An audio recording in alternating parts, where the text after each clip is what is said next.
এই যে শবে বরাত আসছে, ভাগ্যে ভালো কিছু লেখা হয় শবে বরাতে, এই বিশ্বাস থেকে হুমড়ি খেয়ে মানুষ মসজিদে আসে, ঠিক না ঠিক? ভাগ্যে ভালো কিছু লেখা হয় কবে?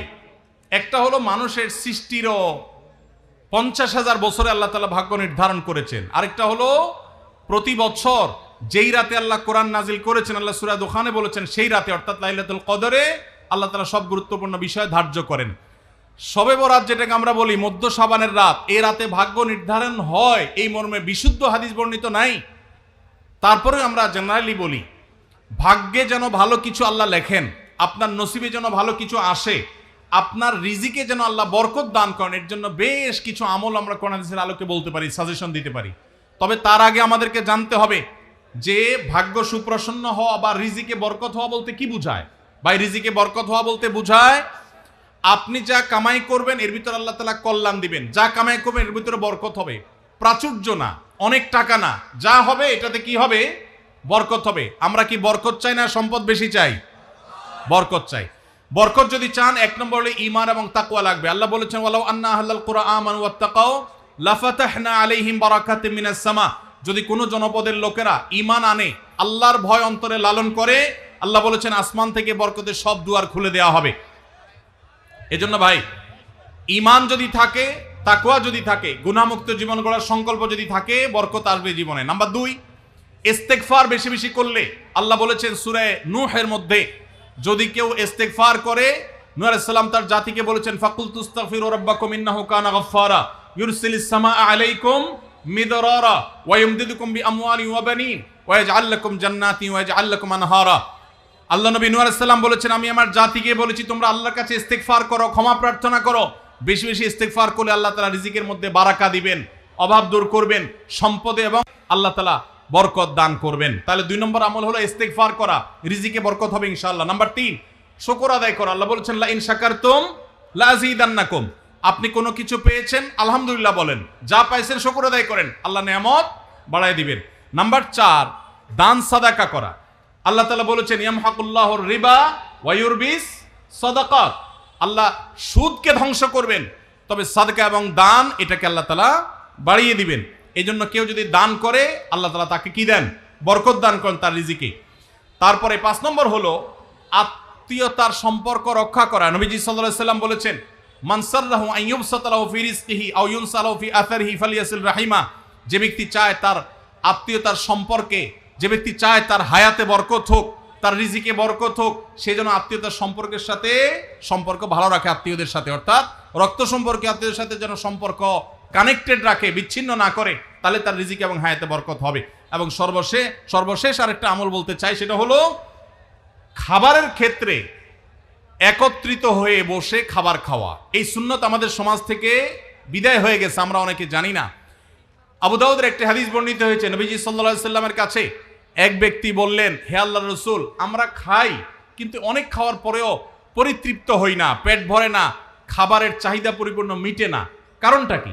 নবীজি সাল্লাল্লাহু আলাইহি সাল্লাম বলেছেন তোমরা সম্ভবত আলাদা আলাদা প্লেটে খাও, আলাদা আলাদা সিঙ্গেল খাও। তখন নবীজি সাল্লাল্লাহু আলাইহি সাল্লাম বলেছেন তোমরা সবাই একসাথে খানা খাবে, আল্লাহ তাআলা তোমাদের খাবারে বরকত দান করবেন। একসাথে খানা খাবে এবং বিসমিল্লাহ বলে খাবে, এই 2টা কাজ করলে আল্লাহ তাআলা তোমাদের খাবারে বরকত দান করবেন। এজন্য ভাইরা, বাসা বাড়িতে এক প্লেটে স্বামী স্ত্রী 2জন আছেন, এক প্লেটে খাবেন। বাচ্চাদেরকে নিয়ে বড় প্লেট নিয়ে খানা খাবেন, এটা সুন্নত। নবীজি সাল্লাল্লাহু আলাইহি সাল্লাম উৎসাহ দিয়েছেন, কিন্তু আমাদের সমাজ থেকে এটা এখন হারিয়ে গেছে, নাই বললে চলে। আমরা সবাই যার যার মতো খানা খাই। এজন্য এই কাজটাও আমাদের আমলে, আমাদের রিজিকে, আমাদের হায়াতে বরকত এনে দিবে ইনশাআল্লাহ। সুদে টাকা লাগায় এমন ব্যক্তি সমাজে বিচার করে, তার বিধান কি?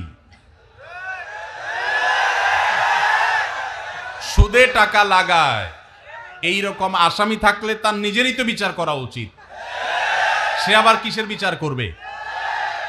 মুসলমানদের সমাজে হারামখোররা কখনো বিচারকের আসনে বসতে পারা উচিত না।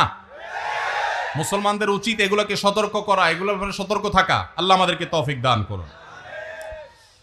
যে সমস্ত মানুষ হারামের সাথে খুল্লম খোলা সম্পর্ক, মুসলমানদের সমাজে কিভাবে তাদেরকে বিচারক হিসেবে ডাকেন? আর ভালো মানুষের কি অভাব পড়ছে এলাকায়? সুদখোর ছাড়া ভালো মানুষ কি নাই এলাকায়? তাহলে কেন সুদখোরকে দিয়ে বিচার করতে হবে? যে আল্লাহর ভয় যার মধ্যে নাই, সে কিভাবে ন্যায়সঙ্গতভাবে বিচার করবে? কিভাবে আশা করা যায়? আল্লাহ আমাদের ভাইদেরকে সবাইকে হেদায়েত দান করুন। যারা সুদের কারবারে জড়িয়ে আছেন, আল্লাহর ভয়ে হারাম থেকে সরে আসুন। আইডি কার্ড ও পাসপোর্ট বানানোর কাজ করা হালাল নাকি হারাম? আইডি কার্ড বা পাসপোর্টের কাজ, অর্থাৎ কারোর আইডি কার্ড পাসপোর্ট লাগবে, সেটার জন্য কাগজপত্র রেডি করলেন, অনলাইনে ফর্ম ফিল আপ করে দিলেন, এসব কাজ টাজ করে আপনি ফি নিলেন, এটা জায়েজ আছে। কিন্তু আপনি আইডি কার্ড এবং পাসপোর্ট অবৈধ উপায়ে যেটা পাওয়ার কথা না সেটা পাওয়াই দিবেন, যেটা 10 দিনে পাওয়ার কথা সেটা 5 দিনে পাওয়াই দিবেন, এই রকম করে যদি আপনি অফিসারদের সাথে তলে তলে লিঙ্ক করে ঘুষের লাইন করে আর ক্লায়েন্টের কাছ থেকে টাকা নেন, তাহলে সেই উপার্জন আপনার হারাম। কথা কি বুঝাতে পারছি? একটা হলো যে আপনার একটা দোকান আছে, কম্পিউটার দোকান আছে, নেট সার্ভিস আছে, আপনি অনলাইনে ফর্ম ফিল আপ করে দিলেন, কাগজপত্র আগায় জোগায় দিলেন, এটার জন্য ফি আপনি 2000 4000 আপনি নিতে পারবেন। কিন্তু আপনি ক্লায়েন্টের কাছ থেকে অতিরিক্ত টাকা নিয়ে ওই পাসপোর্ট অফিসার, এনআইডি কার্ডের ওই অফিসারে আপনি ঘুষ দিলেন, দিয়া আপনি কাজটা করে আনলেন।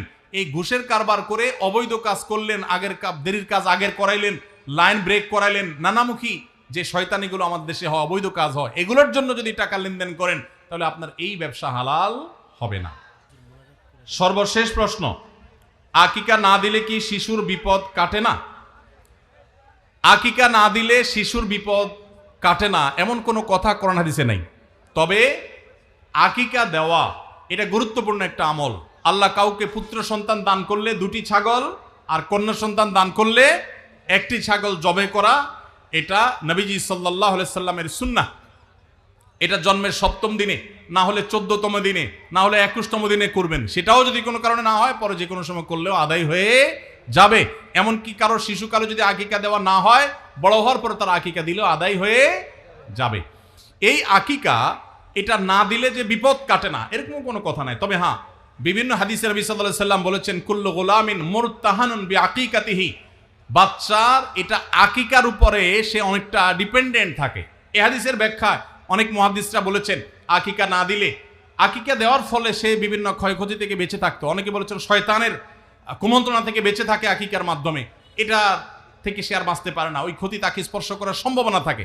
তবে কেউ আকিকা দিতে পারলো না, অন্য কোনো আমল করলো তার সন্তানের জন্য, আল্লাহ তাআলা তাকে সেভ করতে পারেন। এমন কোনো কথা নাই যে আকিকা না দিলেই তার সন্তানের বিপদ কাটবে না। তবে আকিকা দেওয়া উচিত, এর মাধ্যমে সন্তান নানাভাবে উপকৃত হয়, নানাভাবে সেভ থাকে, নিরাপদে থাকে। আল্লাহ আমাদের যাদের সামর্থ্য দিচ্ছে তাদেরকে আমল করার তৌফিক দান করুন।